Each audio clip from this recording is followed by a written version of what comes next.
Hi everyone, welcome to my second vlog on skills versus capacities in speed and agility. Due to COVID restrictions, the subjects in this video will be myself and my girlfriend Kiana. The same goes for the facilities being used. Because of COVID, I don't have access to my usual facilities, so we'll be using a local track at a public high school. Please enjoy. As suggested in the title of the vlog, this video will be split into two sections, one addressing speed and the other addressing agility. For the speed component, Kiana and I will both be performing a sprint start without blocks. The discussion of skills versus capacities in this section will mainly focus on ankle mobility and foot placement for Kiana, and the impact of a proper setup for the sprint start for me. For the agility component of the video, Kiana and I will both do a side-to-side drill. The skills versus capacities discussion in this section will focus on both of our abilities to change direction efficiently and express force laterally. Here is Kiana performing her sprint start. I didn't give any specific instructions about how I wanted Kiana to position herself, other than whatever was most comfortable for her. Kiana opted for a 4-point start demonstrated by both hands and feet being in contact with the track. I've put up a second more close-up video here to give the viewer a better sense of how Kiana's movement looked in real time. So let's break the movement down. What we are really focusing on here is the acceleration phase of the sprint. As Kiana begins the drive, there is a decent expression of resultant force. The spine is in a neutral position and the chest is up. So I think that Kiana has performed a fairly effective concentric triple extension of the ankle, knee and hip. We can also see an exaggerated pulling and pushing of the arms, which is another important part of the technical model. However, the main aspect of Kiana's acceleration phase that constitutes the classification of a capacity deficit is that ankle mobility. Two of the key indicators of a capacity deficit are limited force expression and limited mobility. I believe that in this instance, Kiana has capacity limitations in both these areas, but more so in her mobility. I believe that Kiana's inadequate dorsiflexion presents a limitation to her acceleration. As Kiana gets into her third stride, we can see the weight placement of the foot shifting away from the forefoot towards the heel, which is suboptimal. Dorsiflexion provides the necessary pretension for ground contact. I believe Kiana loses this as she attempts to keep building speed towards maximum velocity. To provide a comparison, here is Elaine Thompson of Jamaica winning the women's 100-meter final in Rio 2016.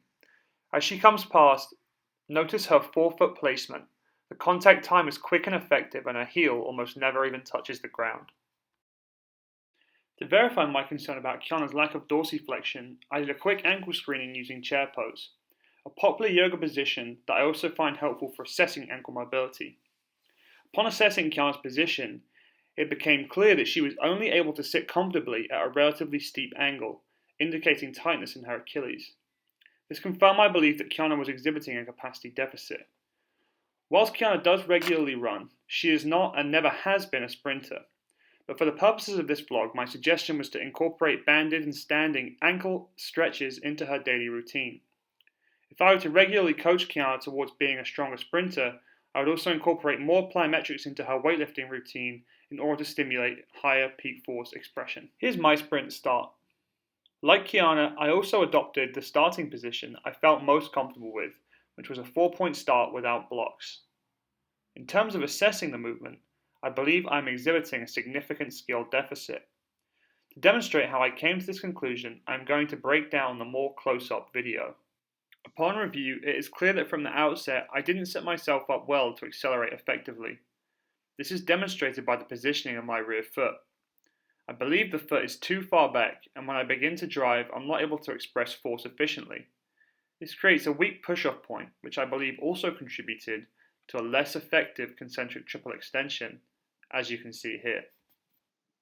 As I transition into the swing phase with my rear leg, you can see that I can only take a short stride, which is not beneficial for acceleration. I believe this is partly due to minor mobility limitations, but mainly because of my lack of familiarity with how to properly execute a sprint start. Personally, I'm a visual learner, and I find observing athletes execute movements properly an effective coaching cue. So to use elite athletes for comparison again, here is a video of Usain Bolt leaving the blocks in slow motion. To briefly compare this to my own start, Bolt's feet are much closer together and his body is at a steeper angle. His rear foot has excellent contact with the block and it is clear how effective this drive is. This successful expression of force translates into a powerful stride, which sets him up well for an efficient acceleration. In terms of addressing the skill deficit, I felt that technical vocal cues could be effective. Obviously, I'm not in a position to physically coach myself and perform the start at the same time, so if I were coaching myself from the sideline, I would provide the following cues. In the start, to bring my rear foot closer to the front, we can see that Bolt's legs were at a similar angle when his feet were in the blocks. This will help my hips start higher and keep my chest low as I begin to drive. The better placement of the rear foot will help the length of the first stride, and then this will lead to an overall more effective acceleration.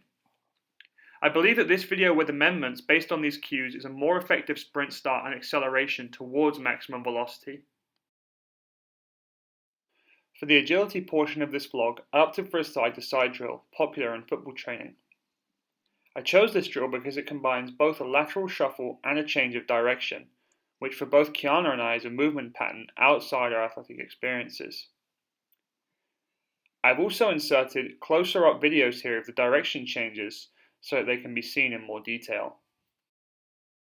So let's take a closer look at Kiana's movement.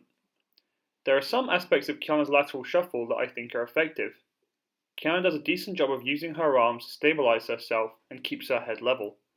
Overall, this contributes to good upper body control. I believe the skill deficit in Kiana's lateral shuffle lies in her lower body movement. Kiana sets herself well for the movement. She's in a good athletic position, with her knees slightly bent, shoulders aligned with hips and knees, toes pointed forward, and core braced. Kiana holds this position well for the first shuffle movement, but after Kiana changes direction, we can see the position start to deteriorate slightly. Before the change of direction, Kiana does a good job of staying light on the ground by landing on the ball of her feet. After the change of direction, we can see Kiana's right foot turn out, and she lands on her heel instead of the ball of her foot. Instead of pushing off her left leg, Kiana is dragging her body with her right foot, which is a much less efficient way to move. To address this skill deficit, I asked Kiana to do a banded crab walk, with the band just above her knees. I also asked Kiana to stay on the balls of her feet and keep her toes pointed forward. I thought that this drill would be effective in ingraining the muscle memory of maintaining an athletic position and keeping the toes pointed forwards while still providing an external stimulus. Overall, I found this to be effective in helping Kiana maintain her position. For the final component of the vlog, here is my execution of the side-to-side drill. Relative to Kiana's movement, my observation is that I was able to perform the drill with more speed, but Kiana's movement was closer to what I would consider the technical model. On analysis, I consider my movement to represent more of a capacity deficit. I came to this conclusion through a close look at my changes of direction. In this clip, we can see me changing direction from left to right, pushing off my left foot. As I approach the change of direction, my left leg is in a decent position to plant and then push off. However, as we can see in this video, the resultant of force is not applied to the ground. As the weight transfers, we can see the supination of my left foot, applying stress to my ankle joint and losing connection to the ground. This can be seen in the lift of the inside of my foot. Overall, this puts me in a weak position to change direction quickly and effectively. The weakness and instability of both of my ankles is a capacity deficit I have had for some time. An exercise that I thought could help with this was single leg lateral jumps. My coaching cues for this exercise would be to try and stay light on the leading foot and keep the movement controlled. As you can see in this video, my ability to execute these cues is far from perfect, and it continues to be an area for me to address in my own personal training. I believe the most important takeaway from this analysis of skills versus capacities in speed and agility is that there are some shared priorities for executing speed and agility skills effectively. Set position is crucial for setting oneself up to move efficiently.